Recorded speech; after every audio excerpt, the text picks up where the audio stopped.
복된 주일을 맞아서 함께 예배할 때 하나님께서 영광을 받으시고 또 우리에게 신령한 은혜의 복을 더해주실 줄로 믿습니다. 톨스토이 우화 가운데 이런 이야기가 있습니다. 물고기들이 한 번은 사람들의 말을 엿들었대요. 그랬더니 사람들 말이 물고기에게는 물이 가장 중요하답니다. 근데 그 말을 듣고 물고기들은 이해가 안 되는 거예요. 도대체 물이 뭐기에 사람들은 우리에게 물이 가장 소중하다고 그러지? 왜 우리는 물이 없으면 죽는다고 그러지? 고민 끝에 물고기들이 나이 많은 물고기를 찾아갔답니다.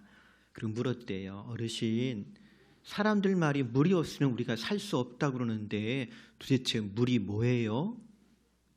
그랬더니 그 나이 많은 물고기가 이렇게 대꾸해 줬답니다. 물이란 우리를 품고 있는 거야. 우린 늘 그 속에 살고 있지. 우리의 생명이라고까지 말할 수 있어. 우리 몸은 항상 그 물에 젖어 있고 그 속에 살기 때문에 때론 우리가 느끼지 못하고 생각하지 못하지만 우리는 물이 없으면 살 수 없단다. 여러분 한번 생각해 보세요. 톨스토이가 말한 물이 과연 무엇일까요? 바로 하나님의 은혜인 줄로 믿습니다. 우린 은혜 가운데 살면서도 하나님의 은혜를 깨닫지 못할 때가 얼마나 많은지요. 그렇죠. 분명한 사실은 하나님의 은혜가 있기에 우리가 존재하며 또 오늘까지 살아온 줄로 믿습니다. 그러니 그 은혜 안에서 저와 여러분 날마다 감사하며 살아가는 삶이 될 수 있기를 바랍니다. 그리고 그 은혜 가운데 가장 큰 은혜를 꼽으라면 믿음이라고 말할 수가 있을 텐데요. 그래서 저와 여러분은 믿음으로 하나님의 사람답게 살아갈 수가 있습니다. 또 믿음은 들음에서 난다고 그랬으니 오늘도 듣는 가운데에 더 큰 믿음을 얻는 은혜가 있기를 주의 이름으로 축복합니다. 대림절 네 번째 주일을 맞이합니다. 누가복음 1장에 기록되어 있는 수태고지 즉 천사가 예수님이 태어날 것을 마리아에게 알려주는 내용을 함께 읽었습니다. 예수님의 탄생 이야기를 하면 빼놓을 수 없는 한 인물이 있지요. 바로 마리아라고 하는 인물입니다. 천주교에서는 이 마리아를 신성시하여서 무오하다, 즉 죄가 없는 사람, 또 죽음을 보지 않고 승천한 사람으로까지 여기고 하나님의 어머니의 반열에 올려놓고 숭배하는 경향도 있습니다만 분명 그도 우리와 똑같은 사람이었음에 틀림이 없습니다. 물론 특별하긴 해요. 왜냐하면 2000년 전에 유대 땅에 여자가 한둘은 아니었을 거잖아요. 그렇지요?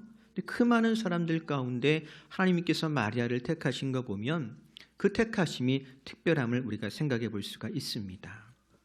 그리고 이런 특별한 하나님의 선택과 하나님의 계획을 가리켜서 우리는 은혜 받았다라고 표현하곤 하지요. 그래서 오늘 저와 여러분이 함께 읽은 28절 말씀에도 보면 천사 가브리엘이 마리아에게 인사하면서 이렇게 이야기합니다. 은혜를 받은 자요. 은혜를 받은 사람, 곧 하나님의 특별한 계획과 섭리 가운데 살아가는 사람이란 뜻입니다. 생각해 보면 마리아는 사실 굉장히 평범한 사람이었지요. 귀족 출신도 아니고 그는 부자도 아니었습니다. 그저 갈릴리 나사렛이라고 하는 촌동네, 삼면이 산으로 둘러싸이는 자그마한 동네에 살고 있는 여인에 불과했더랍니다. 이 나사렛이라는 동네가 얼마나 낯설었던지 훗날 예수님께서 나사렛 사람 예수라고 불릴 때 사람들이 뭐라고 그럽니까?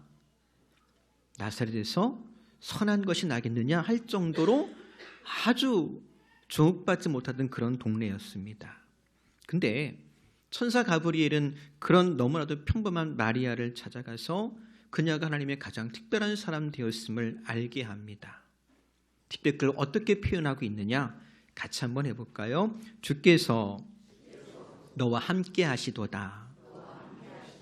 네, 주님께서 함께 하시니 너무나도 평범했던 그 여인이 하나님의 가장 특별한 사람이 된 줄로 믿습니다. 근데 그것 아세요? 주님이 함께 하시는 것도 은혜지만 주님께서 함께 하시기 때문에 얻는 복이 있어요. 48절에 보면 이런 말씀이 있습니다. 그의 여종의 비천함을 돌보셨습니다. 보라 이제후로는 만세에 나를 복이 있다 일컬으리로다. 무슨 뜻이겠습니까? 하나님의 은혜를 잊는다라고 하는 것은 바로 이런 거예요. 특별한 계획과 섭리 가운데 부름받는 것이고 또 만세의 복이 있는 사람, 영원히 복된 사람 되는 것입니다. 그리고 이 하나님의 은혜와 복이 오늘 저와 여러분에게도 임한 줄로 믿습니다. 한 번은 학교에서 네팔에서 유학 온 네팔 목사님하고 이야기하다가 그 네팔 목사님이 저한테 그러는 거예요. 목사님은 감리교 목사님이잖아요. 그러니까 웨슬리의 만인 구원론을 따르겠네요. 근데 내가 네팔에서 복음을 전하고 전도하면 사람들이 그렇게 예수를 안 믿어요. 그 예수 안 믿는 사람들 보니까 웨슬리의 만인 구원선보다는 오히려 칼빈의 이중예정론이 더 맞는 것 같아요. 목사님 생각은 어때요? 하고 묻더라고요. 제가 감리교 목사이기 때문에 물은 이야기도 되긴 하겠지만, 물은 질문이기도 하겠지만, 정말로 이 네팔 목사님이 하고 싶었던 이야기는 복음을 외면하고 있는 자기 나라 사람들에 대한 안타까움이었고요. 또 반대로 이야기하면 예수 믿고 구원받는 것이 정말로 큰 은혜라고 하는 거예요. 우리에게는 평범한 일일지 모르겠지만 네팔만 가봐도요, 그건 기적 같은 일이라는 거예요. 옳습니다. 여러분, 저와 여러분이 은혜 입어서 예수 믿게 된 것이 기적 같은 은혜인 줄로 믿습니다. 하나님께서 이 땅의 많은 사람들 가운데 저와 여러분을 택하셔서 하나님의 그 특별한 계획과 섭리 가운데로 불러주셨습니다. 하나님의 특별한 은혜가 저와 여러분에게 임했음을 믿기 바랍니다. 그 은혜 때문에 우리가 믿음으로 구원받았고 주의 몸된 교회에 참여하여서 부평지일 교회가 되었습니다. 그리고 그 은혜를 생각할 때마다 날마다 감사함으로 살아가는 저와 여러분 될 수 있기를 바랍니다. 두 번째로 오늘 말씀을 읽으면서 우리는 믿음의 역사가 만들어지는 원리에 대해서도 생각해 볼 수가 있는데요. 29절 말씀 보니까 이렇게 적습니다. 처녀가 그 말을 듣고 놀라 이런 인사가 어찌함인가 생각하매라고 적고 있어요. 여러분, 놀라면 어떻게 되지요?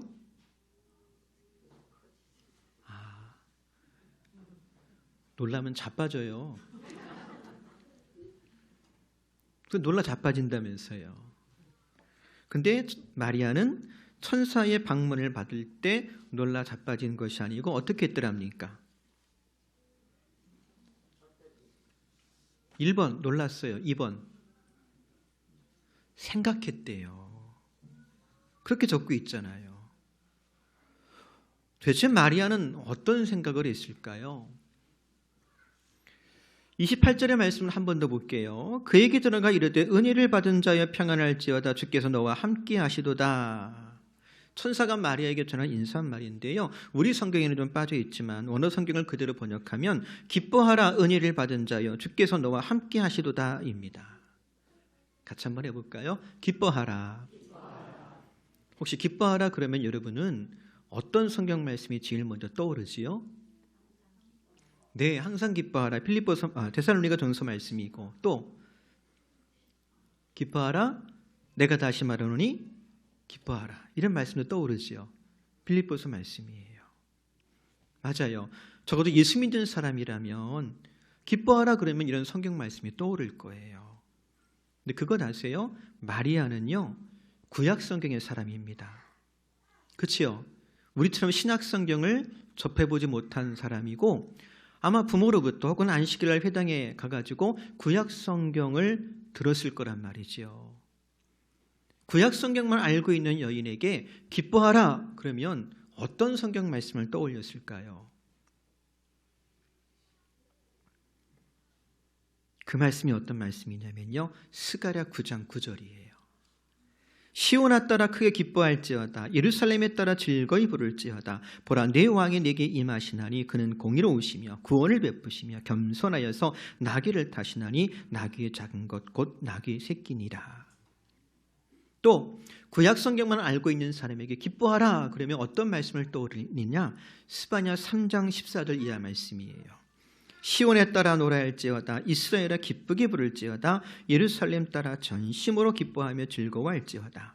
여호와가 네 형벌을 지거하였고 네 원수를 쫓아냈으며 이스라엘 왕 여호와가 네 가운데 계시니 네가 다시는 화를 당할까 두려워하지 아니할 것이라. 그래요. 신약 성경을 읽고 자란 우리는 기뻐하라 그러면 빌립보서 말씀, 데살로니가 전서 말씀이 떠올리겠지만 구약 성경을 듣고 자란 사람은요, 기뻐하라 그러면 이 말씀이 떠올라요. 하나님께서 스가랴 선지자를 통해서 하신 말씀, 스바냐 선지자를 통해서 하신 말씀. 근데 이 말씀이 공통적으로 가리키고 있는 의미하는 것이 무엇입니까? 누가 올 거라는 거예요. 메시아가 올 거라는 거예요. 그래서 마리아가 천사의 인사를 받고 놀라서 생각한 거예요. 기뻐하라고? 이게 무슨 말이야? 나를 통해서 메시아가 난다는 소리야?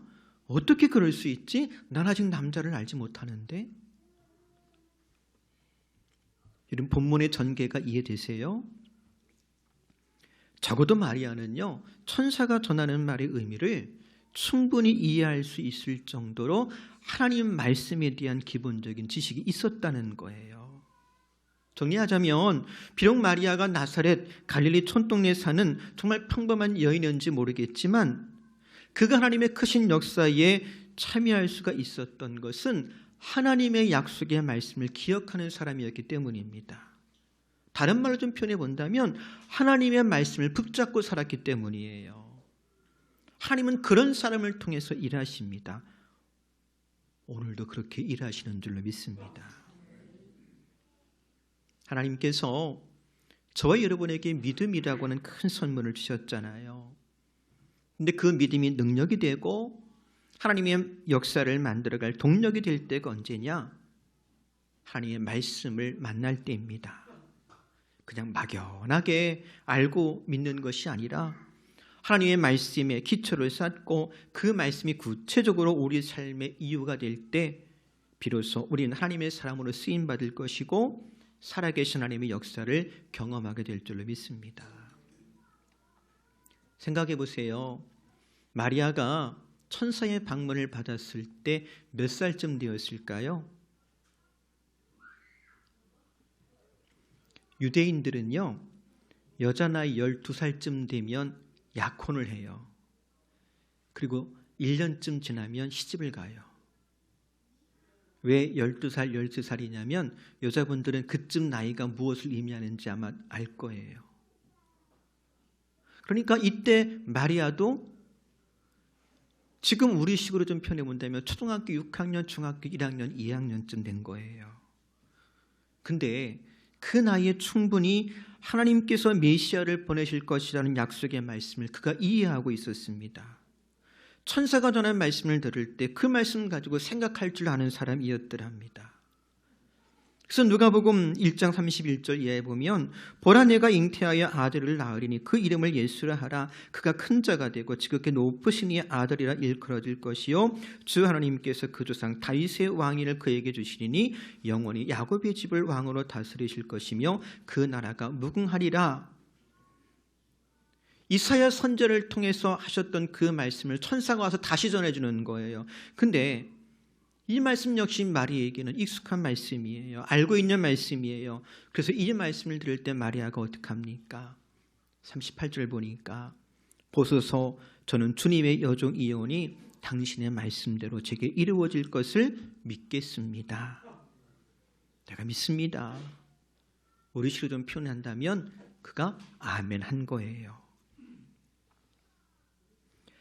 지난주 뉴스 가운데 재미있는 뉴스 하나가 있었어요.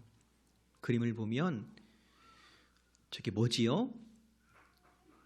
유리병이에요. 화병인데요.